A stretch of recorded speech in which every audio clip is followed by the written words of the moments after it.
اعوذ باللہ من الشیطان الرجیم، بسم اللہ الرحمن الرحیم۔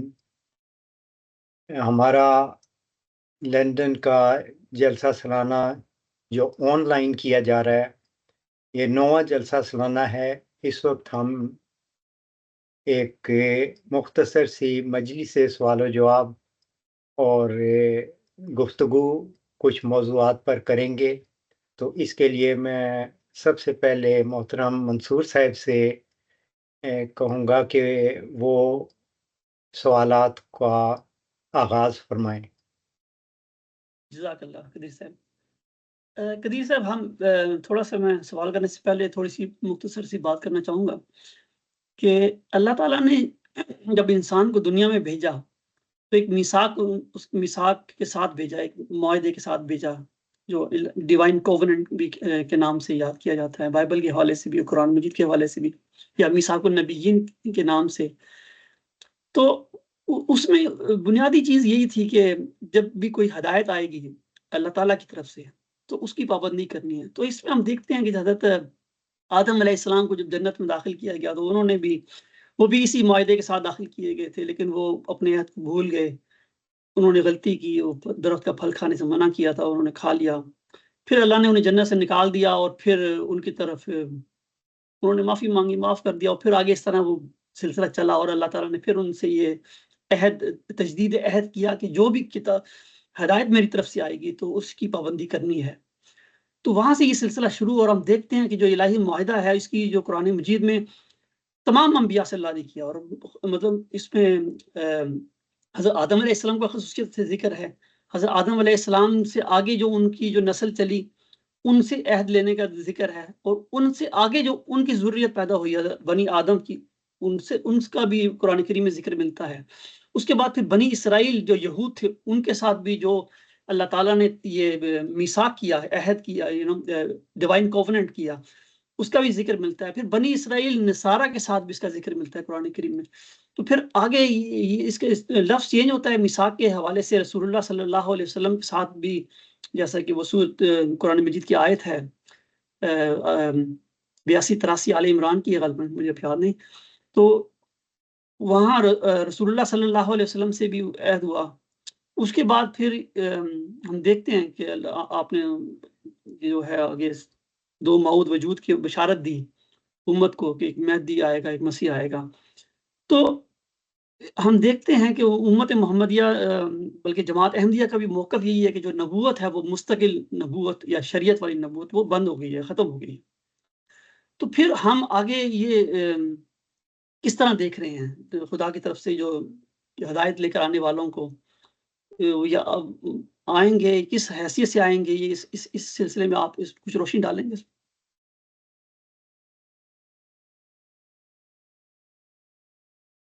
جہاں تک اس سوال کا تعلق ہے، تھوڑی سی وضاحت کے ساتھ میں اس طرف آ جاؤں گا کہ ہم یہ دیکھتے ہیں کہ یہ سلسلہ جو ہے یہ بنیادی طور پر کیا ہے، کیونکہ روحانیت جس کو ہم کہتے ہیں اس کی ساری بنیاد اس بات پر ہے کہ ہمارا ایک خالق ہے جو اپنی مخلوق، جس میں انسان سب سے بلند اشرف مقام پر ہے، اس سے رابطہ کرتا ہے، اس کو میسج دیتا ہے جسے ہم وحی کہتے ہیں۔ اس چیز کے اوپر ساری روحانیت کی بنیاد ہے کہ خالق اپنی مخلوق سے رابطہ کرتا ہے بذریعہ وحی۔ اور مسلمانوں کے لیے تو بہت ہی آسان سی تعلیم اس بارے میں قرآن میں ہمیں ملتی ہے، جگہ جگہ ہمیں یہ ملے گا، انا اوہینا الیکا کما اوہینا من قبل کر رسول، ہم نے تیری طرف وحی کی جس طرح تجھ سے پہلے تمام رسولوں پر کی۔ یہاں پر ہم دیکھتے ہیں کہ خالق کسی فرد کو یہ میسج دے رہا ہے کہ میں تم سے وحی کے ذریعے سے رابطہ کر رہا ہوں۔ یہ ہے ساری بنیاد روحانیت کی۔ رسول کی صلی اللہ علیہ وسلم کو اللہ تعالیٰ نے مخاطب کر کے فرمایا، قل انما انا بشر مثلکم یوحا الیہ، یعنی اے نبی صلی اللہ علیہ وسلم تو کہہ دے کہ میں تمہارے جیسا انسان ہوں۔ یعنی یہاں بالکل کامن فیکٹر ہے، سارے انسان ایک جیسے ہیں۔ فرق کیا ہے؟ یوحا الیہ، میں تیری طرف وحی کر رہا ہوں۔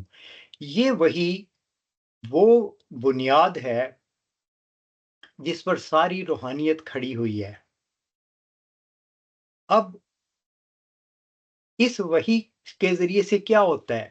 اس سے یہ ہوتا ہے کہ اللہ ایک ہدایت دے دیتا ہے کہ انسان کیونکہ خود یہ کیپیسٹی نہیں رکھتا کہ وہ حقیقت کو پالے، تو پھر اللہ تعالیٰ بڑی حکمت کے ساتھ ایسے ایسے پیغامات دیتا ہے جس سے اس کی ہستی کا ادراک انسان کو ہوتا ہے۔ یہ ہے بیک گراؤنڈ ساری۔ اب اس میں جو ہدایت کا ذریعہ ہے، جیسے کہ میں نے عرض کی کہ وحی ہے، تو وحی کے ذریعے سے جو ہدایت تھی وہ زمانے کے ساتھ ساتھ ہم دیکھتے ہیں کہ بالکل پہلے سادہ تھی، پھر اس میں اضافہ ہوتا گیا، حتیٰ کہ رسول کی صلی اللہ علیہ وسلم کے زمانے پہ آ کے اللہ تعالیٰ نے یہ وحی کی کہ یہ کامل ہو گئی ہے، یعنی جو انسان کو کل ہدایت ملنی تھی وہ مل گئی۔ اب اس کے بعد کیا ہوگا؟ یہ ہے جو آپ سوال مجھ سے کر رہے ہیں، لیکن یہ بیک گراؤنڈ میں بتانا ضروری سمجھتا تھا۔ اب یہ ہے کہ جب ایک چیز مکمل ہو گئی تو اس میں جب وقت گزرتا ہے، جب وہ شخص جو ہدایت دے رہا ہوتا ہے وہ دنیا سے رخصت ہو جاتا ہے، تو پھر لوگ آہستہ آہستہ پھر بھول جاتے ہیں یا اس کی غلط تشریحات کر لیتے ہیں اور وہ ہدایت کے راستے سے ہٹنا شروع ہو جاتے ہیں۔ جب وہ ہدایت کے راستے سے ہٹتے ہیں تو پھر ان کو دوبارہ اللہ ہدایت کی طرف لانے کے لیے پھر کسی پر اپنا فضل کرتا ہے اور اس کو وحی کر دیتا ہے۔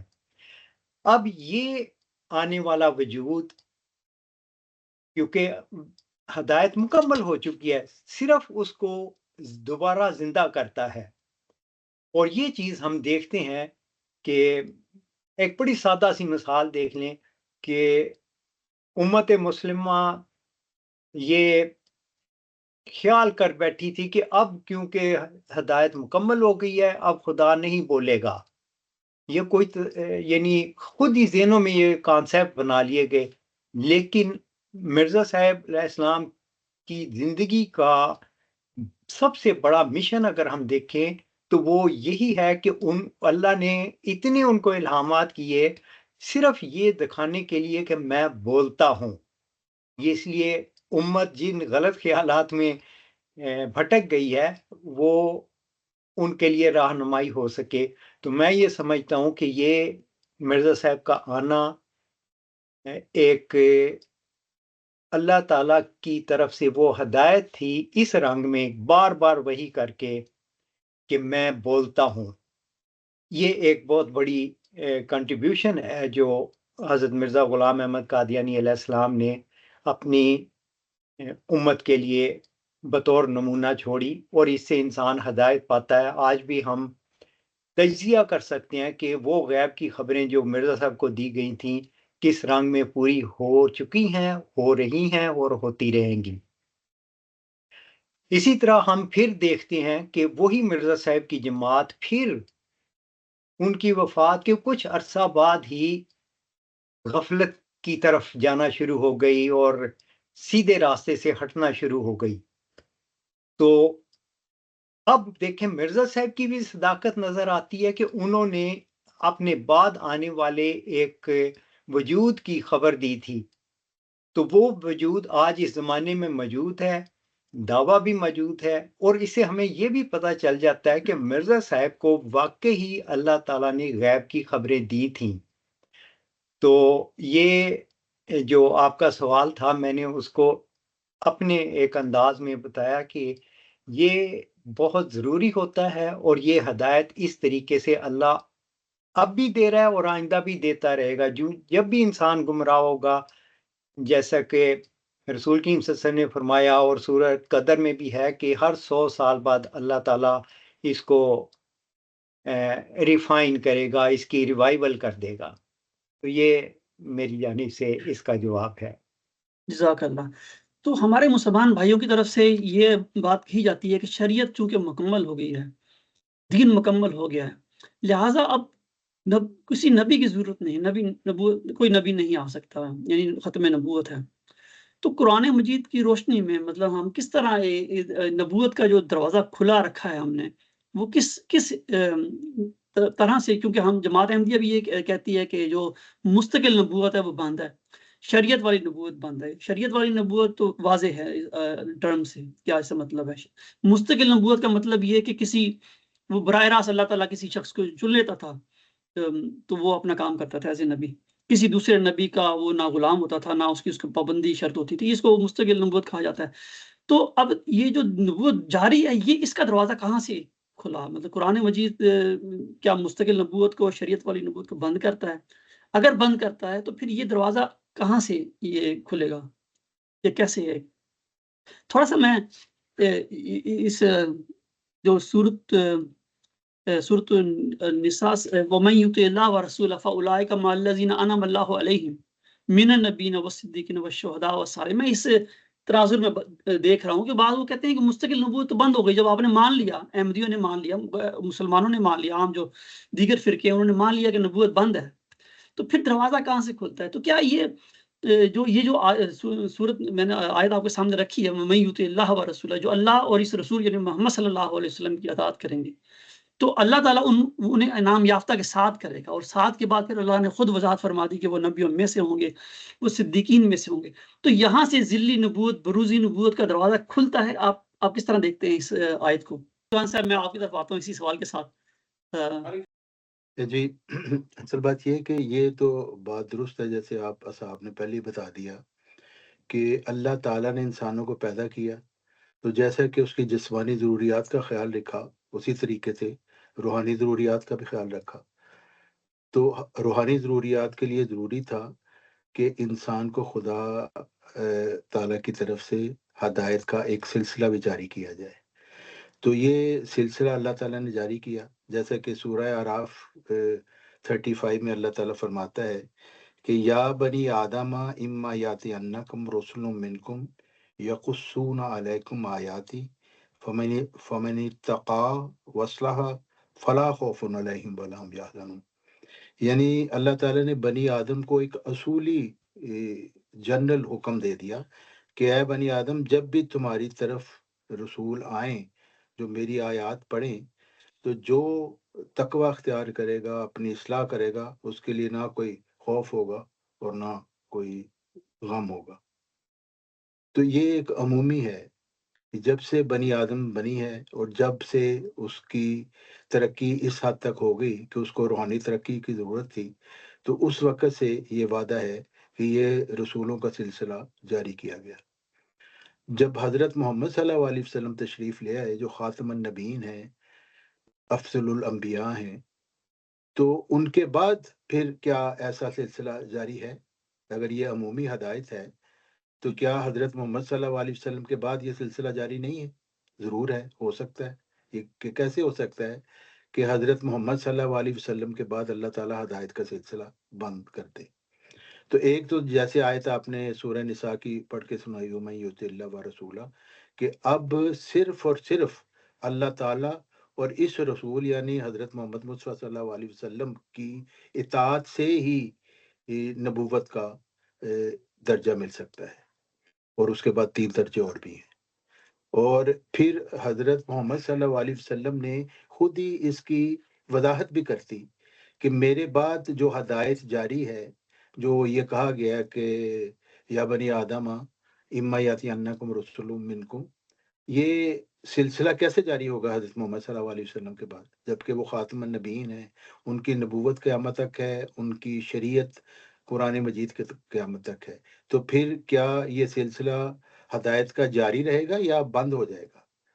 تو حضرت محمد صلی اللہ علیہ وسلم نے اس کی خود ہی وضاحت کرتی، جیسا کہ فرماتے ہیں، بخاری کی یہ حدیث ہے 3455، اس میں حضرت محمد صلی اللہ علیہ وسلم فرماتے ہیں، کانت بنو اسرائیل تسوسهم الانبیاء کلما حلق نبی خلفہ نبی وانہ لا نبی بعدی وسیکون خلفاء ویکثرون۔ یعنی حضرت محمد صلی اللہ علیہ وسلم نے فرمایا کہ بنی اسرائیل کی قیادت خود ان کے انبیاء کیا کرتے تھے، جب کسی نبی کی وفات ہوتی تھی تو دوسرا نبی اس کی جگہ آ جاتا تھا، لیکن میرے بعد کوئی نبی نہیں مگر خلفاء ہوں گے اور کثرت سے ہوں گے، سایکون خلفاء فیکثرون۔ تو یہ حضرت محمد صلی اللہ علیہ وسلم نے فرمایا کہ یہ جو یا بنی آدم اما یاتی انکم رسول منکم کی جو حکم تھا، وہ اس کی صورت اب یہ ہو جائے گی کہ میرے بعد نبیوں کا سلسلہ تو بند ہے، البتہ خلفاء کا سلسلہ جاری ہے۔ اور جیسے کہ ہمارے مسلمان بھائی اکثر کہتے ہیں کہ حضرت محمد صلی اللہ علیہ وسلم نے قسم کھا کر یہ بھی تو بتایا ہے کہ مسیح ابن مریم تم میں نازل ہوگا، اور وہاں پہ وہ یہ ایک اضافہ کر دیتے ہیں حضرت محمد صلی اللہ علیہ وسلم کی یہ جو ارشاد ہے کہ خدا کی قسم تو ابن مریم تم میں نازل ہوگا، تو وہ کہتے ہیں کہ ابن مریم کے ساتھ وہ لگا دیتے ہیں رسول الی بنی اسرائیل، حالانکہ حضرت محمد صلی اللہ علیہ وسلم نے وہاں نہیں فرمایا، وہاں پہ صرف مسیح ابن مریم کا ذکر ہے، اور ایک طرف فرما دیا کہ میرے بعد نبی کوئی نہیں، خلفاء ہیں۔ تو لازمی نتیجہ اس بات کا یہ نکلتا ہے کہ حضرت محمد صلی اللہ علیہ وسلم کے بعد نبی تو نہیں، صرف خلفاء ہے، اور اگر صرف خلفاء ہیں تو ضرور حضرت محمد صلی اللہ علیہ وسلم نے کسی خلیفہ کا نام مسیح ابن مریم رکھا ہے، تو وہ رسول الی بنی اسرائیل نہیں اس کو فرمایا گیا، بلکہ اس کو خلیفہ کو ایک نام دے دیا گیا مسیح ابن مریم کا۔ تو حضرت محمد صلی اللہ علیہ وسلم نے قسم کھا کر جب جو یہ بات بتائی، تو ظاہر ہے جب قسم کھا کر بات بتائی جاتی تو اس کی تعویل نہیں ہوتی، تو بالکل ایسے ہی ہم لیں گے کہ حضرت محمد صلی اللہ علیہ وسلم کے بعد نبی کوئی نہیں، خلفاء ہے، اور ایک خلیفہ کا نام کم از کم اس کو مسیح ابن مریم دیا گیا ہے، تو وہ حضرت محمد صلی اللہ علیہ وسلم کا خلیفہ ہی ہوگا۔ یہی بات حضرت مسیح موعود علیہ السلام نے بھی فرمائی کہ یہ خلافت اسلامیہ محمدیہ یہ دائمی روحانی خلافت ہے، جس کا میں 13واں خلیفہ ہوں، یعنی 12 ان سے پہلے گزر چکے ہیں، اور وہ 12 کون سے ہیں؟ اگر ہم دوسری صدی ہجری سے گننا شروع کریں تو حضرت عمر بن عبدالعزیز پہلے خلیفہ تھے آیت استخلاف کے مطابق، خلافت علی منہاج نبوت ورفائد سے، اور وہی خلافت اسلامیہ محمدیہ کے مرزا غلام محمد علیہ السلام 13ویں خلیفہ ہیں، اور چونکہ وہ 13ویں خلیفہ ہیں 14ویں صدی میں آئے، اور جس طرح کے قرآن مجید میں اللہ تعالیٰ نے وعدہ فرمایا ہے، وعد اللہ الذین آمنوا منکم وعملوا الصالحات لا یستخلفنہم فی الارض کما استخلف الذین من قبلہم، یعنی اس میں اللہ تعالیٰ نے خلافت کا وعدہ فرمایا، کیسی خلافت کا؟ ویسی ہی خلافت جو اس سے پہلے گزر چکی ہے۔ تو پہلی خلافت کون سی گزری تھی؟ وہ حضرت موسیٰ علیہ السلام کی تھی، کیونکہ حضرت محمد صلی اللہ علیہ وسلم کو مسیح موسیٰ کہا گیا ہے، تو ویسی ہی خلافت شروع ہونی تھی حضرت محمد صلی اللہ علیہ وسلم کے بعد۔ اور حضرت موسیٰ علیہ السلام کے بعد جو خلافت ہوئی تھی وہ کوئی شریعت لے کر نہیں تھے آئے، بلکہ وہ تورات کی خدمت کرنے والے، اور حضرت مرزا غلام محمد علیہ السلام نے تو لکھا کہ وہ مجددین تھے موسوی شریعت کے، اور اسی موسوی شریعت میں 14ویں صدی میں ایک خلیفہ جو آیا اس کا نام مسیح ابن مریم رکھا گیا، اور حضرت مرزا غلام محمد علیہ السلام نے لکھا ہے کہ وہ خاتم الخلفاء تھے موسوی شریعت کے۔ تو چونکہ اللہ تعالیٰ کا وعدہ ہے کہ ویسی شریعت یہاں پہ بھی ویسی ہی خلافت یہاں پہ بھی چلے گی، تو اس وجہ سے ہم کہہ سکتے ہیں کہ آیت استخلاف میں ہی اس بات کا اشارہ دیا گیا ہے کہ 14ویں صدی میں جو خلیفہ آئے گا اس کا نام مسیح بھی ہوگا اور وہ خاتم الخلفاء بھی ہوگا۔ تو یہی بات حضرت مرزا غلام محمد علیہ السلام نے فرمائی، اور انہوں نے یہ فرمایا ہے کہ یہ دائمی روحانی خلافت ہے، مجددین کا سلسلہ جو حضرت محمد صلی اللہ علیہ وسلم کے خلفاء کا سلسلہ ہے، اور یہ قیامت تک جاری ہے، اور اس کا منکر فاسق ہو۔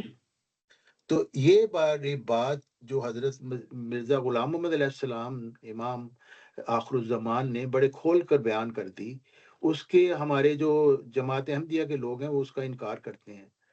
میری اکثر ان سے بات ہوتی ہے، وہ اس طرف آتے ہی نہیں ہیں۔ میں کہتا ہوں چلے آیت استخلاف کی تفسیر پڑھ لیں، حکم و عدل کی، لیکن وہ پڑھنے کے لیے بھی تیار نہیں، اس وجہ سے کہ خود مرزا غلام احمد علیہ السلام اس مرزائی خلافتی گدی کی راہ میں سب سے بڑی رکاوٹ ہے۔ اور آج اب دیکھیں کہ بڑے بڑے انصر رضا جو ان کا بہت بڑا مبلغ ہے، وہ پہلے ہی کہہ دیتا ہے روحانی خزائن پر بات نہیں ہوگی۔ اس وجہ سے یہ کہتے ہیں حکم و عدل حضرت مرزا صاحب کو مانتے ہیں، اور وہ کلام جو انہوں نے کہا کہ خدا کی قسم مجھے ہر ایک ذی روح پر سے زیادہ قرآن کا علم دیا گیا ہے، اور حدیث کے جس ڈھیر کو چاہوں میں رد کر دوں، جس ڈھیر کو چاہوں صحیح قرار دے دوں، کیونکہ مجھے حکم و عدل بنایا گئی، حضرت محمد صلی اللہ علیہ وسلم نے مجھے اختیار دیا، اور اسی کے ماننے والے کہہ رہے ہیں کہ وہ کتب اور وہ تصنیفات جو حضرت مرزا غلام احمد علیہ السلام نے قرآن مجید کی تفسیر کرتے ہوئے لکھی ہیں، ان سے یہ انکاری ہیں۔ کہتے ہیں ہم نے روحانی خزائن سے بات نہیں کرنی، ہم تو قرآن حدیث سے بات کریں گے۔ بھئی وہ قرآن حدیث کون سا ہے؟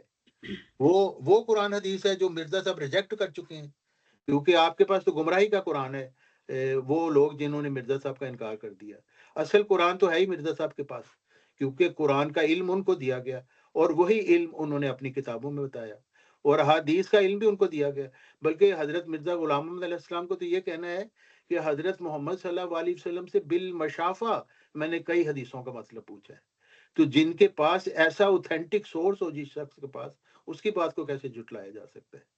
تو یہ سلسلہ مجددین کی صورت میں آیت استخلاف کے مطابق، حدیث مجددین کے مطابق، اور قرآن مجید کے وعدہ کے مطابق، انا نحن نزلنا ذکر و انا لہ لحافظون کے مطابق یہ قیامت تک یہ سلسلہ جاری ہے۔ اور آج 15ویں صدی ہجری کے مجدد حضرت عبدالغفار جنبہ علیہ السلام ہے، اور جو ان کا انکار کرے وہ پھر فاسق ہوگا۔ جی جزاک اللہ۔ ایک دوسری بات کہ حضور صلی اللہ علیہ وسلم نے یہ فرمایا تھا کہ میری امت کے جو علماء ہوں گے وہ بنی اسرائیل کے نبیوں کی طرح ہوں گے، تو اس پر آپ کچھ روشنی ڈالیں گے کہ کیا جو اس وقت جو یہ اہل سنی فرقے کے جو علماء ہیں، یا شیعہ فرقے کے جو علماء ہیں، یا ہمارے احمدی قادیانی گروپ کے جو علماء ہیں، تو یہ سارے وہی علماء ہیں جن کا رسول اللہ صلی اللہ علیہ وسلم نے اس بات میں ذکر کیا اپنی حدیث میں کہ میری امت کے جو علماء ہیں وہ بنی اسرائیل کے نبیوں کی طرح ہوں گے؟ ہاں جی، اصل بات ہے کہ یہ تو درست بات ہے، علماء امتی کا انبیاء بنی اسرائیل، یہ حضرت محمد صلی اللہ علیہ وسلم کی ایک حدیث ہے۔ عام مسلمانوں سے جب بات ہوتی ہے نا تو وہ کہتے ہیں کہ ضعیف ہے حدیث، لیکن حضرت مرزا غلام محمد علیہ السلام نے اس کو صحیح مانا ہے، اور ہے بھی صحیح، کیونکہ علماء کی تعریف بھی قرآن میں کر دی کہ وہ جو خشیت الہی رکھتے ہیں وہ ہیں اصل علماء، اور یہ لوگ جنہوں نے مدرسے بنائے اور بدفعلیاں کرتے ہیں، یہ تو وہ علماء نہیں ہو سکتے، بلکہ یہ تو وہ لوگ ہیں جن کے متعلق حضرت محمد صلی اللہ علیہ وسلم نے فرمایا کہ میری امت کے اوپر ایسا ایک وقت آئے گا کہ ان کی حالت یہودیوں کی طرح ہوگی، اور مشابت ایسی ہوگی جیسے ایک جوتی دوسری جوتی سے مشابت ہے، یہاں تک کہ اگر کسی یہودی نے اپنی ماں کے ساتھ زنا بھی کیا ہوگا نا تو میری امت میں کوئی ایسا بدبخت ہوگا جو یہ کام کرے گا۔ تو یہ تو وہ علماء ہے جن کے متعلق حضرت محمد صلی اللہ علیہ وسلم نے فرمایا کہ میری امت کے لوگ گھبرا کر جب اپنے علماء کی طرف جائیں گے تو خنزیر اور بندر بیٹھے ہوئے دیکھیں گے، اس وجہ سے کہ وہ ان کے عمل اس طرح کے ہو سکیں گے، اسلام کو وہ چھوڑ چکے ہوں گے۔ تو اصل تو عالم تو وہ ہے جو خشیت الہی رکھتا ہے، اور خشیت الہی کا کیسے پتہ چلتا ہے کہ جو سب سے زیادہ خشیت الہی رکھتا ہے وہ مکالمہ مخاطبہ الہیہ سے مشرف کیا جاتا ہے۔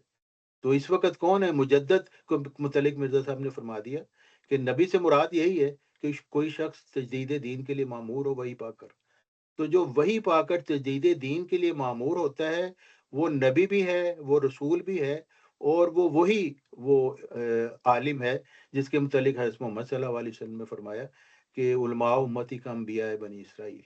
تو اس لحاظ سے وہی پانا ہی انسان کو پاکیزہ کرتا ہے. اس سے پہلے نہ اس کو کوئی علم ہوتا ہے، چاہے وہ کتنی بھی ریسرچ ذاتی طور پر کر لے، اس کو وہ علم نہیں آ سکتا جب تک وہ خدا کی طرف سے وہی پا کر نہ کھڑا ہو. اور مجددین اول طور پر نبی اور رسول کہلانے کے لائق ہیں، کیونکہ مجازی طور پر استعارہ کے رنگ میں، جیسا کہ حضرت مرزا غلام احمد علیہ السلام نے فرمایا، کیونکہ وہ وہی پا کر معمور ہوتے ہیں، اور یہ سلسلہ قیامت تک جاری ہے. جی یعنی جو اس حدیث میں رسول اللہ صلی اللہ علیہ وسلم نے جو یہ فرمایا کہ میری امت کے جو علماء ہیں وہ بنی اسرائیل کے نبیوں کی طرح ہوں گے، تو اس میں دراصل آپ صلی اللہ علیہ وسلم نے ان علماء کا ذکر کیا ہے جو اللہ تعالیٰ کی طرف سے براہ راست علم پا کر، بذریعہ الہام علم پا کر ہاں اللہ تعالیٰ انہیں مبعوث کرے گا. عام علماء جی مراد نہیں ہے، بالکل، جو اول معنوں میں مخاطبہ الہیہ سے مشرف ہوں گے. مشرف جی ہوں گے. اور جی اسی طرح کی ہم دیکھتے ہیں کہ جو سورۃ مائدہ کی آیت 45 تھی، اس میں بنی اسرائیل میں بھی اس قسم کے لوگ پیدا ہوئے تھے. جیسے مثلاً یہ آیت 45 المائدہ میں اللہ تعالیٰ فرماتا ہے یقیناً ہم نے تورات اتاری، اس میں ہدایت بھی تھی اور نور بھی. اس سے انبیاء جنہوں نے اپنے آپ کو کلیتاً اللہ کے فرما بردار بنا دیا تھا یہود کے لیے فیصلہ کرتے تھے. اور اسی طرح اللہ والے لوگ اور علماء بھی اس وجہ سے کہ ان کو اللہ کی کتاب کی حفاظت کا کام سونپا گیا تھا. یعنی یہ علماء معمور تھے، اللہ تعالیٰ نے ان کو معمور کیا تھا. تو ظاہر ہے اللہ تعالیٰ کسی کو اگر معمور کرے گا تو وہ بذریعہ الہام ہی کرے گا. تو یہ دین موسوی کے مجددین کا ذکر ہے. پہلے انبیاء کا ذکر کیا اس آیت میں، پھر اللہ تعالیٰ نے ان مجددین کا ذکر کیا کہ وہ ان کو اللہ تعالیٰ نے کتاب کی حفاظت کا کام سونپا تھا. تو وہ تجدید دین موسوی سلسلے میں، وہ بائبل کی تجدید کے سلسلے میں اللہ تعالیٰ نے مبعوث فرماتا رہا. کو ہمارے پاس ان سب مجددین کے نام نہیں کون تھا، لیکن اس آیت سے پتہ چلتا ہے کہ اللہ تعالیٰ نے مجددین کا سلسلہ بنی اسرائیل میں بھی رکھا تھا. تو اس کے بعد یہ کہ ایک حضرت امام مہدی و مسیح موعود علیہ السلام کو ایک الہام ہوا تھا کہ ان کا جو کنبہ ہے وہ خباثت کی طرف لوٹ جائے گا. یعنی اس سے تو ایک یہ پتہ چلا کہ وہ ایمان لانے سے پہلے بھی خبیث تھا، خباثت میں پڑا ہوا مبتلا تھا، تو بعد میں ایمان لایا اور اس کے بعد پھر وہ خباثت کی طرف لوٹ جائے گا. تو یہ سلسلہ اب لوگ بعض اعتراض کرتے ہیں اور یہ پوچھتے ہیں کہ جنبا صاحب کو بھی کیا کوئی اس طرح کا الہام ہوا، اور کیا ہم نے بھی بالآخر نعوذ باللہ خبیث بننا ہے کیا ہے؟ اس سلسلے میں آپ کیا کہیں گے؟ نہیں، اصل بات یہ ہے کہ یہ تو بالکل خدا اللہ تعالیٰ نے قرآن مجید میں بتایا ہے کہ رات اور دن کے بدلنے میں اولو الالباب کے لیے نشانیاں ہیں. یعنی یہ کبھی نہیں ہو سکتا کہ ہر وقت دن ہی رہے، اور یہ بھی نہیں ہو سکتا کیونکہ ہر وقت رات ہی رہے. تو رات اور دن کا جو یہ عدلنا بدلنا ہے، اس میں نشانیاں ہیں. ایک وہ رات اور دن ہے جو ہم دیکھتے ہیں 24 گھنٹے کا، وہ ایک ہے، اور ایک وہ رات اور دن ہے جو روحانی طور پہ ہے رات اور دن. تو وہ یہ جو سلسلہ ہے یہ تو قیامت تک جاری رہے گا. جیسے حضرت مسیح علیہ السلام نے بھی فرمایا کہ یہ سورہ فاتحہ میں ہمیں پتہ چلتا ہے کہ 3 قسم کے بروز ہیں جو دہراتے رہیں گے. ایک منعم علیہ گروہ ہے، ایک ضالین کا گروہ ہے، اور ایک مغضوب علیہم کا گروہ ہے. یعنی اس سے یہ پتہ چلتا ہے کیونکہ قرآن کی ہدایت قیامت تک ہے، اس لیے یہ تینوں گروہ جو ہے قیامت تک کام رہیں گے. تو یہ کبھی ہو نہیں سکتا کہ صرف منعم علیہ گروہ تو ہو اور باقی ضالین اور مغضوب علیہم ختم ہو جائیں. ایسا ممکن نہیں ہے، یہ خدا تعالیٰ کی مشیت نہیں ہے. کیونکہ اللہ تعالیٰ نے جب انسان کو یہ بتا دیا کہ ہدایت تمہاری طرف بھیج دی گئی ہے، قد تبین الرشد من الغی، تو ہدایت آ گئی ہے. اب آپ نے خود ہی فیصلہ کرنا ہے کہ سچائی لینی ہے یا گمراہی لینی ہے. اور اگر یہ انسان کے اوپر نہ چھوڑا جاتا تو پھر ظاہر ہے کہ پھر جزا اور سزا کی کوئی مطلب ہی نہیں رہتا. کیونکہ اللہ تعالیٰ نے انسان کو یہ اختیار دے دیا کہ وہ گمراہی اور ہدایت میں سے خود ہی چوائس کر لے اور جس کو چاہے اختیار کر لے. تو اسی لیے وہ جواب دہ بھی ہوگا کہ جب ہدایت آ گئی تھی تو تم نے گمراہی کو کیوں چنا. تو اس کا مطلب ہے کہ یہ سلسلہ ہمیشہ تک جاری رہے گا. لیکن اس لحاظ سے میں سمجھتا ہوں کہ ہم خوش قسمت ہیں جو عبدالغفار جنبا صاحب پر ایمان لائے ہیں کہ ہمارے واسطے اس طرح کی کوئی وعدہ نہیں ہے جیسے حضرت مرزا غلام محمد علیہ السلام نے کیا تھا، جیسے انہوں نے، جیسے اب دیکھیں نا پسر موت مسلم موت کا جو دعویٰ ہے ذکی غلام کا، وہ پیش کو ہی یہ بتاتی ہے کہ بہت بڑا بگاڑ آنے والا ہے جس کے لیے ایک مسئلے کی ضرورت پڑی ہوگی. تو ایسا عبد الغفار جنبہ علیہ السلام کو ابھی تک ایسا خدا تعالیٰ کی طرف سے خبر نہیں دی گئی کہ اس طرح کا بگاڑ اب آنے والا ہے. تو اس لحاظ سے ہم خوش قسمت ہیں اور ہم امید رکھتے ہیں کہ اس طرح کی گمراہی نہیں آئے گی. لیکن یہ تو ہوگا کہ کچھ لوگ کی ایمانی روحانی استعدادیں دوسروں سے بڑی ہوں گی، تو یہ تو اللہ تعالیٰ کا قانون ہے، ایسا چلتا رہے گا. لیکن اس طرح کی گمراہی جو مرزائیت کی گمراہی ہے کہ آسمان کے نیچے بدترین دجل جو پھیلا ہے، انشاءاللہ اب اس کا کلا کما کر دیا جائے گا، ہمیں اس کی امید ہے. جی آن صلی اللہ علیہ وسلم نے یہ بھی ہمیں بتایا ہے، کیونکہ یہ ہم جانتے ہیں کہ یہ آخری 1000 سال ہے اور اس کا یہ آخری حصہ ہے. اور قیامت، حدیث سے معلوم ہوتا ہے کہ قیامت جن لوگوں پہ آنی ہے وہ اشرار الناس ہیں.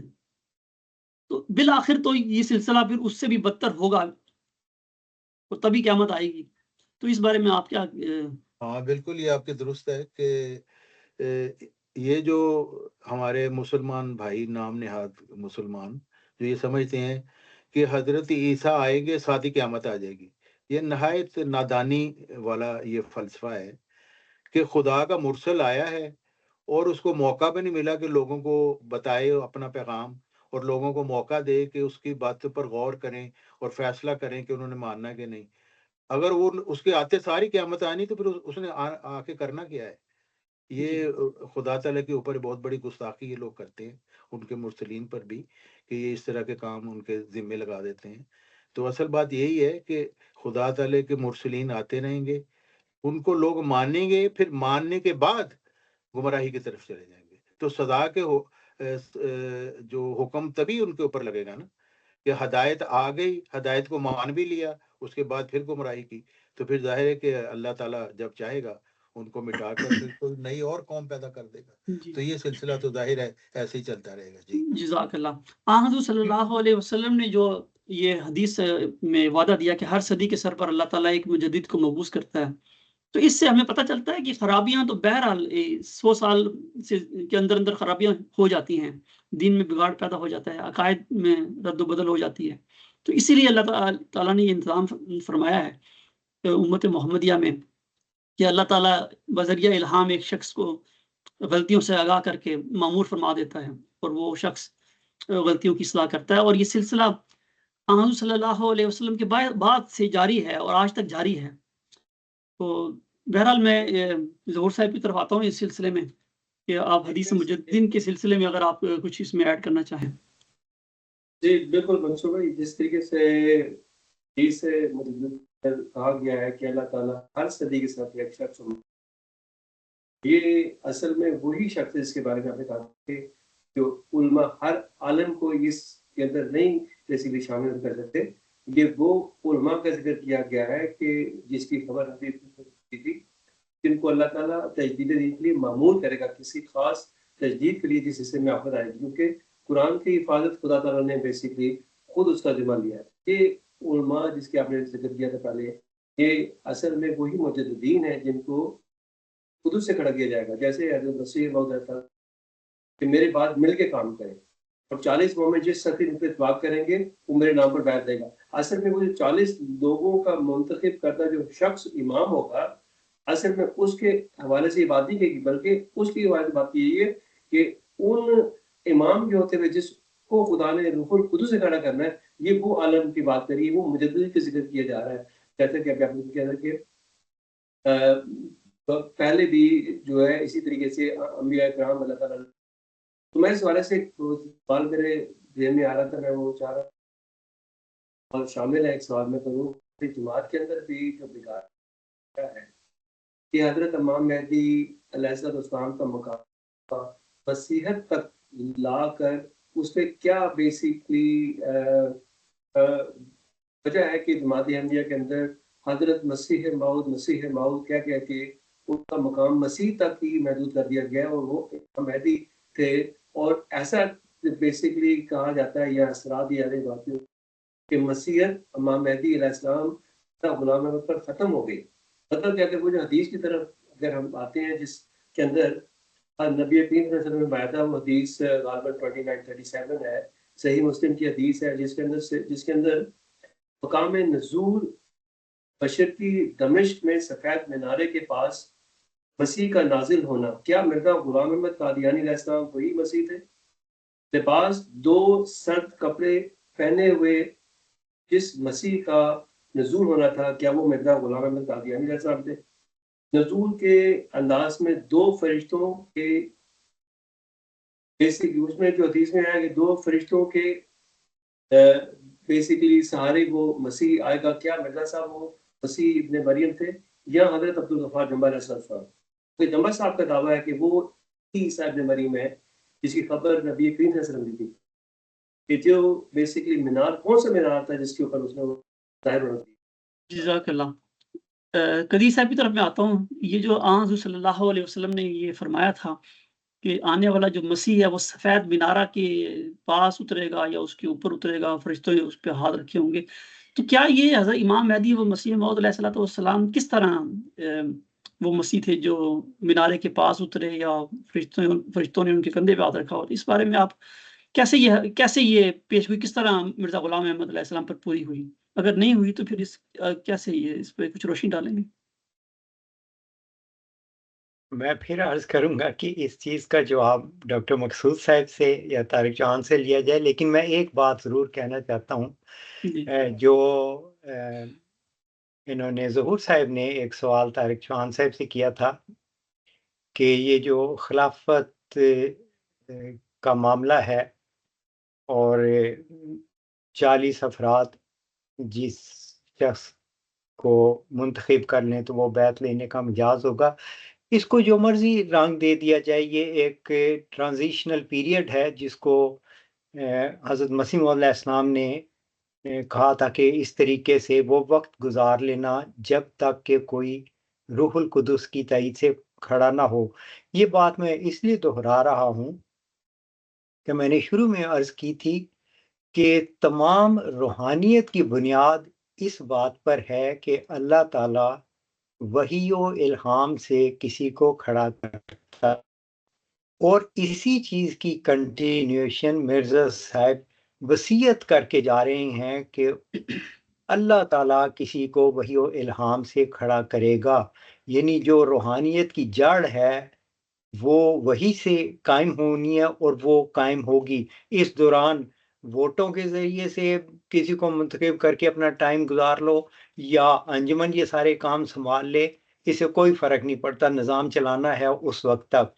تو وہ جو بنیادی روح ہے روحانیت کی، اس کو جاری رکھنے کا ایک آخری کے پیغام دیا تھا، اور وہی روحانیت کی بنیاد ہے جس کو قائم رکھا گیا تھا، جس کو بھلا دیا گیا ہے. تو اللہ کا شکر ہے کہ اس کے مطابق اللہ نے اپنے وعدے کے مطابق وہی کام کیا. مرزا صاحب کی پیش گوئی پوری ہو گئی اور روحانی سلسلہ بھی اسی طرح جاری ہے. تو ماننے والے مان لیتے ہیں، جنہوں نے انکار کرنا ہوتا ہے وہ انکار کر دیتے ہیں.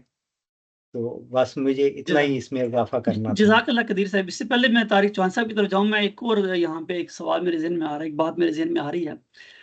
خلیفہ رابع صاحب ایک وجود کے متعلق جماعت سے دعا کی درخواست کرتے تھے کہ دعا کریں کہ میں وہی وجود اللہ مجھے بنا دیں، جبکہ دوسری طرف ہم دیکھتے ہیں کہ جماعت احمدیہ کا یہ موقف ہے کہ حضرت امام مہدی و مسیح موعود علیہ السلام وہ مسیح ہیں جس کی خبر رسول اللہ صلی اللہ علیہ وسلم نے دی تھی. یعنی مہدی اور مسیح کی وجود ہے اور وہ مرزا غلام احمد علیہ السلام ہیں. تو اس کے بعد انہیں جماعت احمدیہ کو کسی دوسرے وجود کا انتظار نہیں ہے. تو خلیفہ رابع صاحب جس وجود کے لیے دعا کرواتے تھے جماعت سے درد دل کے ساتھ، وہ کون سا وجود ہے؟ اس بارے میں کچھ روشنی ڈالیں گے آپ؟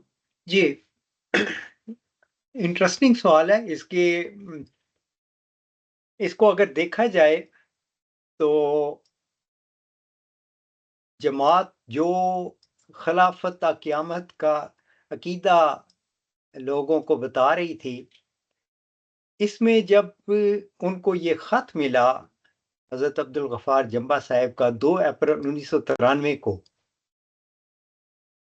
آپ دیکھیں کہ اس کے ساتھ 2 مسودات تھے، اور وہ مسودات پڑھ کر ہر کوئی شخص جان سکتا ہے کہ اس میں مضمون کیا بیان ہوا ہے۔ وہ خط میں بھی اس کا ذکر ہے۔ اس میں ہم دیکھتے ہیں کہ جمعہ صاحب لکھ رہے ہیں کہ مجھے غیب سے بعض باتوں کا پتہ چلنا شروع ہوا، اور جب میں نے ان باتوں کو پرکھا تو قرآن، احادیث، الہامات حضرت مسیح موعود علیہ السلام اور تحریرات حضرت مسیح موعود علیہ السلام کی روشنی میں تو مجھے یہ ساری باتیں بالکل حق پر اور سچائی پر مبنی معلوم ہوتی تھیں۔ اب یعنی خط ان کے سامنے رکھ دیا مسودات کے ساتھ۔ یہ بیک گراؤنڈ ہے اس کی جو آپ نے مجھ سے سوال کیا۔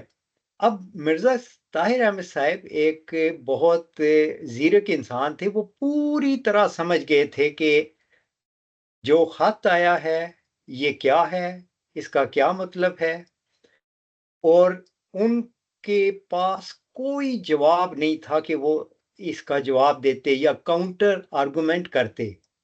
تو انہوں نے کیا کیا؟ یہ سب شیطانی وساوس ہیں۔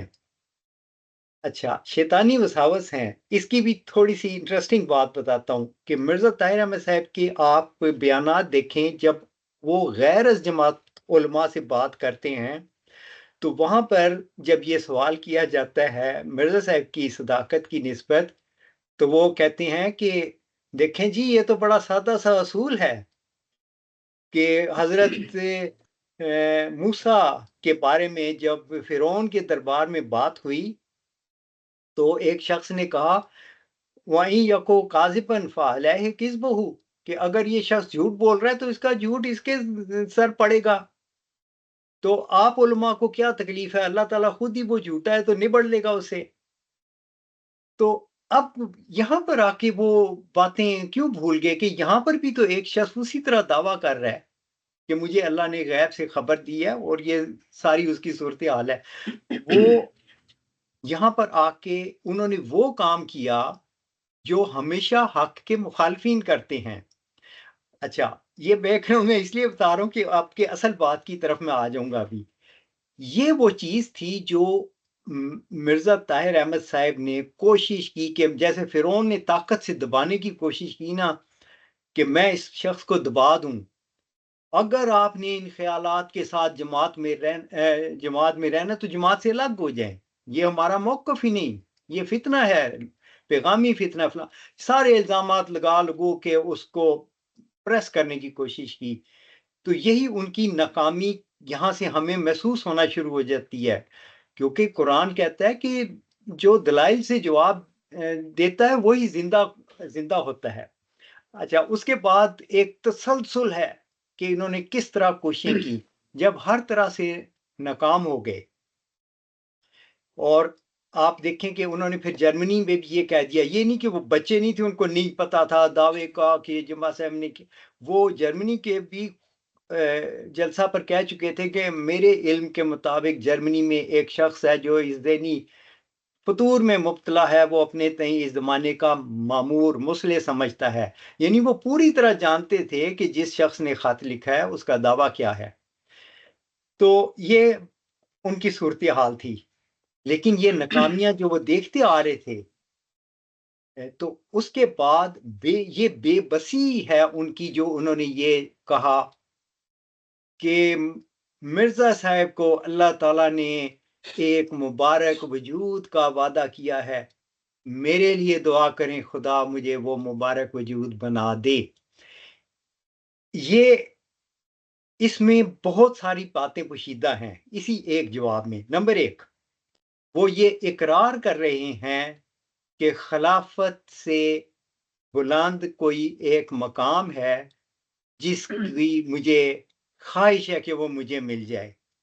نمبر 2، وہ یہ بھی اقرار کر رہے ہیں کہ میں تمنا کرتا ہوں کہ مجھے یہ ملے، جبکہ وہ جماعت میں ہمیشہ یہ کہتے رہے کہ جو عہدے کی تمنا کرے اس کو عہدہ نہ دیا جائے۔ تو وہ خود بھی وہی کام کر رہے تھے، یعنی اپنے ہی بیانات کے خلاف جائی جا رہے تھے۔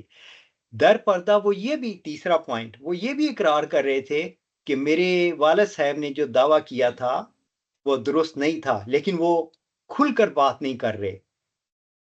اور اس طرح کی ساری چیزیں ہم دیکھتے ہیں تو ہمیں پتہ چل جاتا ہے کہ وہ 100% جان گئے تھے کہ ہم غلطی پر ہیں، لیکن وہ یہ قبول نہیں کرنا چاہتے تھے اللہ کی اس فیصلے کو. اللہ کا فضل ہے، جس پہ چاہے کر دے، کہ وہ فضل کسی اور کو کیوں چلا گیا، مجھے کیوں نہیں ملا. یعنی یہ تکبر کی انتہا ہے. میں یہ سمجھتا ہوں کہ اے اللہ مجھے تیرے فیصلے ہی نہیں منظور، یہ وہ کہنا چاہتے ہیں. ہاں مجھے بنا دو کہ ہر فیصلہ مجھے منظور ہے. تو یہ دراصل جو آپ نے بات کی تھی، یہ ان کا جو بیان تھا، یہ اس کے اندر ان کی مکمل شکست کا پیغام موجود ہے اگر کوئی دیانتداری سے اس کا تجزیہ کرے. جی میں اس پر اپنا یہ بھی بات ختم. بڑا عجیب رویہ تھا خلیفہ رابع صاحب کا، اور اس سلسلے میں امت محمدیہ میں بھی یہ رویہ عام ہے، فرقہ واریت میں ان کے جو سربراہان ہیں. حالانکہ اللہ تعالیٰ قرآن کریم میں فرماتا ہے کہ حوالہ شاید میرے آل عمران کی آیت 65 ہے. اللہ تعالیٰ فرماتا ہے تو یعنی حضور صلی اللہ علیہ وسلم کو کہ اے نبی صلی اللہ علیہ وسلم تو کہہ دے اے اہل کتاب اس کلمہ کی طرف آ جاؤ جو ہمارے اور تمہارے درمیان مشترک ہے، کہ ہم اللہ کے سوا کسی کی عبادت نہیں کریں گے اور نہ ہی کسی چیز کو اس کا شریک ٹھہرائیں گے، اور ہم میں سے کوئی کسی دوسرے کو اللہ کے سوا رب نہیں بنائے گا. بس اگر وہ پھر جائیں تو تم کہہ دو کہ گواہ رہنا یقیناً ہم مسلمان ہیں، یعنی ہم فرمان بردار ہیں اور تم نافرمان.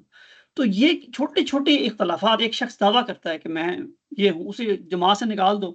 اللہ تو اہل کتاب کو یہ دعوت دے رہا ہے کہ رسول اللہ صلی اللہ علیہ وسلم کی نبوت قبول نہیں تو ٹھیک ہے، اختلاف رکھو، لیکن امت واحدہ کے لیے اس کلمے کے نیچے آ جاؤ جو آپ پہلے مانتے ہو کہ اللہ کے سوا کوئی معبود نہیں. تو یہ کیا رویہ ہے علماء کا، اور جماعت احمدیہ میں بھی یہی المیہ ہے کہ اخراج کر دو، نکال دو. تو اللہ تو یہ کہہ رہا ہے کہ محمد صلی اللہ علیہ وسلم اہل کتاب اگر محمد صلی اللہ علیہ وسلم کی نبوت نہیں ہے، اس میں اعتراض ہے تو ٹھیک ہے، اس اعتراض کو رکھو، لیکن امت میں تفرقہ نہ پیدا کرو. تو اس بارے میں آپ کیا کہیں گے؟ دیکھیں عام انسان کو تو کوئی ایسے غرض نہیں ہوتی، وہ سادہ سا ہوتا ہے، لیکن جو طاقتور ہوتی ہیں، جو بڑے بڑے عہدوں پر ہوتی ہیں، ان کو یہ ڈر ہوتا ہے کہ ہمارے جو سٹیٹس ہمیں ملا ہوا ہے، جو طاقت ہمارے ہاتھ میں ہے، یہ ہم سے چھن جائے گی. تو وہ سچائی کو کبھی بھی قبول نہیں کریں گے اگر وہ چیز ان سے چھنتی ہو. یہ رویہ بالکل ایسا ہے کہ ہر کوئی سمجھ سکتا ہے. تو اس میں تو میرے خیال ہے کوئی ڈیٹیل میں بھی جانے کی ضرورت نہیں ہے. جزاک اللہ. میں اب طارق چوہان صاحب کی طرف آتا ہوں کہ حضرت امام رسول اللہ صلی اللہ علیہ وسلم کی ایک حدیث ہے کہ مسیح آنے والا مسیح جو ہے وہ صاحب المنارہ ہوگا.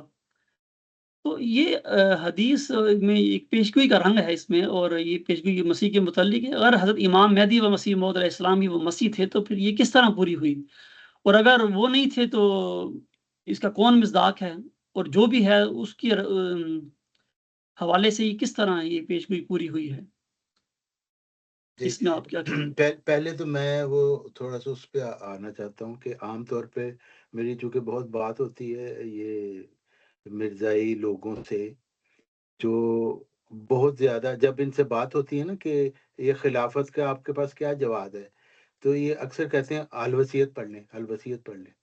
تو ہم کہتے ہیں ہاں بتائیں الوصیت میں کون سا وہ مخصوص پیرا ہے جو آپ سمجھتے ہیں کہ اس سے آپ کی خلافت کا جواز ہوتا ہے. کہتے ہیں دیکھیں حضرت مسیح موعود علیہ السلام نے فرمایا تھا نا کہ وہ حضرت ابو بکر کی مثال دی حضرت محمد صلی اللہ علیہ وسلم کے بعد، تو اس سے تو بھئی وہاں پہ تو 3 مثالیں دی گئی ہیں کہ حضرت محمد صلی اللہ علیہ وسلم کے بعد جیسے آیت استخلاف کے مطابق حضرت ابو بکر آئے، پھر حضرت موسیٰ کی دی گئی ہے مثال، حضرت یوشع بن نون آئے، اور حضرت عیسیٰ کی دی گئی ہے کہ ان کے بعد یعنی وہ صلیبی جو واقعہ ہوا تھا اس کے بعد پھر ان کا جو حال ہوا. تو وہاں سے مخصوص یہ بات نکالنا کہ حضرت محمد صلی اللہ علیہ وسلم کے بعد چونکہ حضرت ابو بکر تھے، اس طریقے سے بس مرزا صاحب کے بعد خلافت جاری ہو گئی. تو یہ بالکل غلط ہے، کیونکہ حضرت محمد صلی اللہ علیہ وسلم تو شرعی نبی تھے اور انہوں نے خلافت کے متعلق کہا تھا. مرزا صاحب نے تو ایسی کوئی بات نہیں، بلکہ وہ خود خلیفہ تھے. اور دوسرے کہ مرزا صاحب نے صاف یہ کہا کہ میرے بعد وہ بزرگ جو نفس پاک رکھتے ہیں میرے بعد بیعت لیں، اور میرے بعد جانشین کو ہوگی وہ انجمن ہوگی. یعنی مرکز میں انہوں نے انجمن کو جانشین کر دیا، اور جو دوسری جماعتیں انہوں نے کہا جہاں جہاں پہ آپ کی جماعتیں ہیں جس پہ 40 مومن اتفاق کرے وہاں آپ جماعت بنا لیں اور اس وقت تک مل کر کام کریں جب تک کوئی خدا سے روح القدس پا کر کھڑا نہ ہو. تو یہ بھی انہوں نے بتا دیا کہ خدا نے مجھے خبر دی کہ میری ذریت میں ایک شخص آئے گا، اس دن ان دنوں کے منتظر رہو. تو حضرت مسیح موعود علیہ السلام نے تو صاف بتا دیا کہ وہ کون وجود ہے جو میرے بعد آئے گا، جو دوسری قدرت کا مظہر ہوگا. اور اس وقت تک جب تک وہ وجود نہ آ جائے آپ نے مل کر کام کرنا ہے، اور طریقہ بتا دیا کہ اس طریقے سے آپ مل کر کام کریں. خلافت کا تو یہاں کوئی جواز ہی نہیں ہے. دوسری بات یہ ہے کہ یہ جو مرزا صاحب نے فرمایا کہ اس وقت تک مل کر کام کرو جب تک کوئی روح القدس پا کر کھڑا نہ ہو، تو وہ کون سا وجود ہے جو روح القدس پا کر کھڑا ہوگا؟ اس کے متعلق مرزا صاحب نے خود وضاحت کر دی، جیسا کہ فرماتے ہیں پس سورۃ القدر میں اس طرف اشارہ فرمایا ہے کہ اللہ تعالیٰ نے اس امت کے لوگوں سے وعدہ فرمایا ہے کہ وہ انہیں کبھی ضائع نہیں کرے گا، بلکہ جب وہ گمراہ ہو جائیں گے اور اندھیروں میں گر جائیں گے تو ان پر لیلۃ القدر کا زمانہ آئے گا اور روح زمین پر نازل ہوگا. یعنی اللہ تعالیٰ اپنے بندوں میں سے جس پر چاہے گا اسے اتارے گا اور اسے مجدد بنا کر مبعوث فرمائے گا، اور روح کے ساتھ ملائکہ بھی نازل ہوں گے جو لوگوں کے دلوں کو حق اور ہدایت کی طرف کھینچ کر لائیں گے، اور یہ سلسلہ قیامت تک منقطع نہیں ہوگا. تو حضرت مسیح علیہ السلام تو فرما دیا روح القدس پاک کے کون آتا ہے؟ وہ وقت کا مجدد ہوتا ہے جو روح القدس پا کر آتا ہے. اور یہاں تک کہ اپنی وفات سے 20 گھنٹے پہلے اگر آپ پڑھیں وہ جو ملفوظات جلد اہم جو نئی انہوں نے بنائی ہے 10 حصوں کی، اس میں آج جلد اہم میں آخر میں جا کے پڑھیں، وہاں پہ مرزا صاحب کہہ رہے ہیں مجدد کی ضرورت، انہوں نے لکھا ہوا ہر 100 سال کے بعد مجدد کا آنا ضروری ہے. یعنی اپنی وفات سے 20 گھنٹے پہلے بھی وہ یہی بات کر رہے ہیں. دوسری بات جو آپ نے یہ پوچھی ہے کہ یہ جو حدیث ہے کہ وہ جو مسیح ہے وہ سفید مینارے کے قریب مینارۃ البیضاء کے اوپر آئے گا، تو جب حضرت مرزا غلام احمد علیہ السلام مبعوث ہوئے تو اس وقت تو کوئی سفید مینارہ موجود نہیں تھا. دمشق کے مشرقی طرف قادیان میں کوئی سفید مینارہ نہیں تھا. تو وہ سفید مینارہ کا جو وجود تھا وہ ظاہر مرزا صاحب نہیں تھے. اور پھر 1903 میں حضرت مرزا غلام احمد علیہ السلام نے اللہ تعالیٰ سے وحی پا کر سفید مینارے کی بنیاد رکھی. اور اگر آپ تفسیر پڑھیں تو آپ کو پتہ چلے گا کہ جب وہ بنیادی اینٹ رکھنی تھی اس سفید مینارے کی، تو حضرت مسیح موعود علیہ السلام نے وہ بنیادی اینٹ اپنے زانوں پر رکھ کر ایک بہت لمبی دعا کی اس کے متعلق. یعنی وہ جانتے تھے کہ یہ ایک بہت بڑی پیش گوئی ہے جو اس سے پوری ہوگی. اور پھر اس کے علاوہ جو دوسری بات ہے جو قابل توجہ وہ یہ ہے کہ حضرت مسیح موعود علیہ السلام نے وہ بنیادی اینٹ مغرب کی طرف رکھی. وہ وہاں پہ انہوں نے لکھا ہوا ہے کہ وہ خاص طور پر مغرب کی طرف رکھی، کیونکہ حضرت مسیح موعود علیہ السلام کی یہ پیش گوئی ہے کہ اسلام کا سورج پھر مغرب سے طلوع ہوگا. تو وہ سفید مینارہ حضرت مرزا غلام احمد علیہ السلام نے اللہ سے وحی پا کر اس کو بنانے کا آغاز کیا، اور ان کی وفات تک وہ صرف 6 فٹ بنا تھا. اور پھر جب ان کی وفات ہو گئی تو پھر ان کے بعد جو جماعت تھی اس نے وہ بناتے رہے، لیکن اس کو بہت دیر لگی.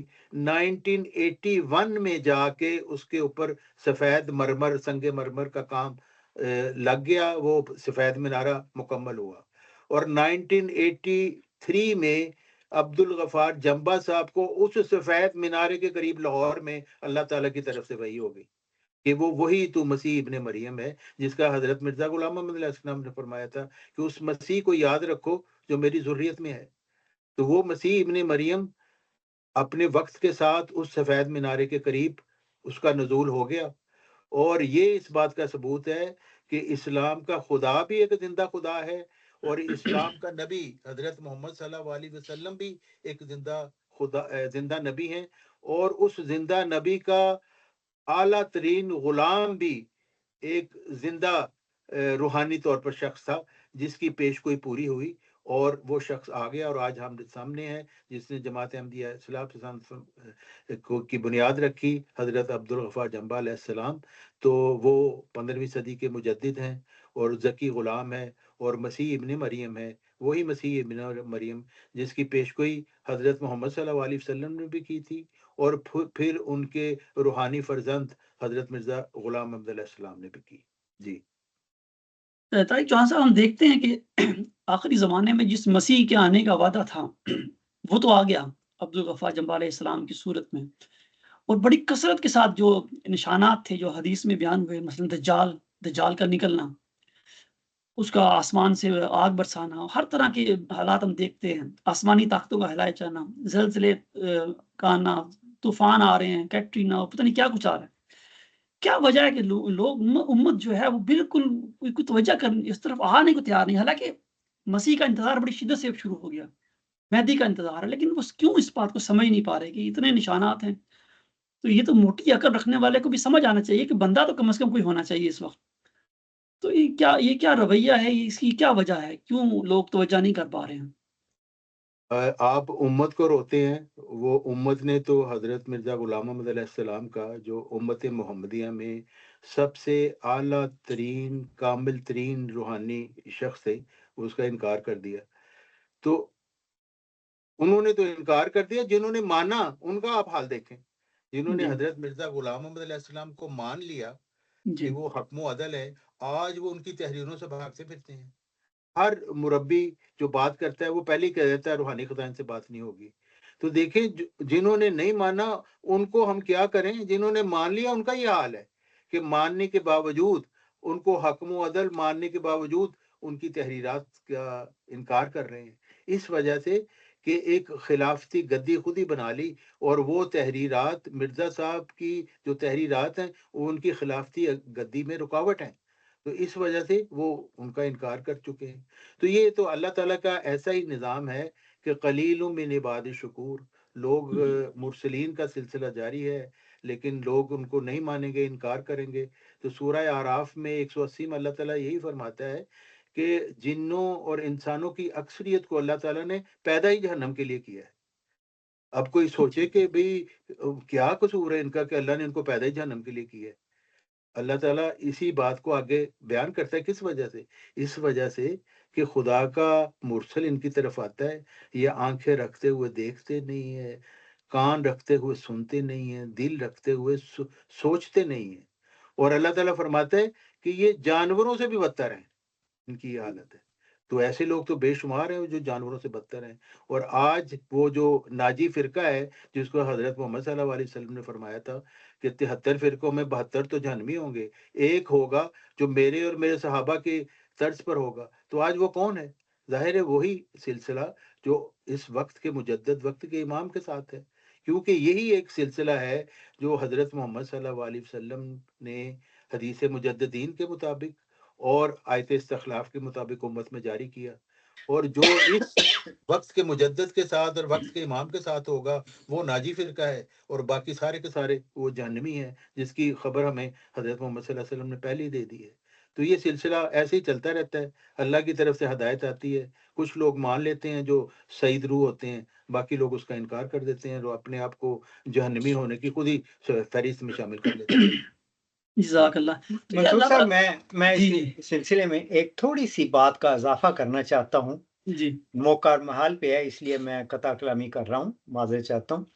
آپ نے جو سوال کیا تھا نا کہ جو اتنی بے حسی اور غفلت ہے جبکہ ایک معمور بھی موجود ہے، دیکھیں میں نے شروع میں کہا تھا کہ اللہ تعالیٰ وحی سے خبر دیتا ہے، اور جو خبر دیتا ہے جب وہ اپنے وقت پر پوری ہوتی ہے تو وہ ثبوت بن جاتا ہے کہ خدا ہے، اور جو اس نے پیغام بھیجا تھا، جو غیب کی خبر دی تھی وہ سچی تھی، اور جس نے دی تھی وہ بھی سچا تھا۔ اب ذرا اس سینیریو میں دیکھیں، آپ اپنا سوال دیکھیں، اور مرزا صاحب کی وہ الفاظ جو انہوں نے چلہ کشی میں اللہ سے خبر پا کے اخبار ریاض الہند میں شائع کیے تھے، اس میں تھا تا وہ جو قبروں میں دبے پڑے ہیں باہر آئیں، یعنی مرے پڑے ہوں گے سب۔ دوسرا جملہ کیا ہے؟ تا وہ جو زندگی کے خواہاں ہیں موت کے پنجہ سے نجات پائیں، یعنی سارے موت کے پنجے میں جکڑے ہوں گے۔ جس کے اندر خواہش ہوگی کہ میں نے نجات پانی ہے تو وہ تو اس پنجے سے نکل آئے گا، باقی اسی طرح جکڑے پڑے رہیں گے۔ تو اس وقت جو حالت ہے خود مرزا صاحب کی جماعت کی، یہ بالکل مردہ ہو چکے ہیں۔ مردہ کی بھی میں وضاحت کر دوں آپ کے اسی سوال کے ضمن میں۔ آپ دیکھیے کہ شروع میں یہی بات کی تھی نا کہ تمام روحانیت کی بنیاد اس بات پر ہے کہ اللہ تعالیٰ وہی کرتا ہے۔ آپ دیکھیں کہ جو نظام جماعت خلافت میں اسٹیبلش ہو گیا ہے، قیامت تک کوئی ایسا انہوں نے دروازہ کھول کے رکھا ہے کہ اللہ تعالیٰ وہی کے ذریعے سے کسی کو کھڑا کرے گا؟ وہ تو بند کمروں میں اندر سے کنڈی لگا کے فیصلہ کر لیتے ہیں کہ خدا نے بنا دیا۔ تو انہوں نے تو سارے دروازے خود بند کیے ہیں، اور یہی سب سے بڑی گمراہی ہے کہ آپ اس روحانی بنیاد کو ہی ختم کر چکے ہیں۔ یہی سب سے بڑی فریب کاری ہے اور یہی سب سے بڑی موت ہے۔ تو یہ اس کا جواب ہے، میں اس کا اضافہ کرنا چاہتا ہوں۔ جزاک اللہ۔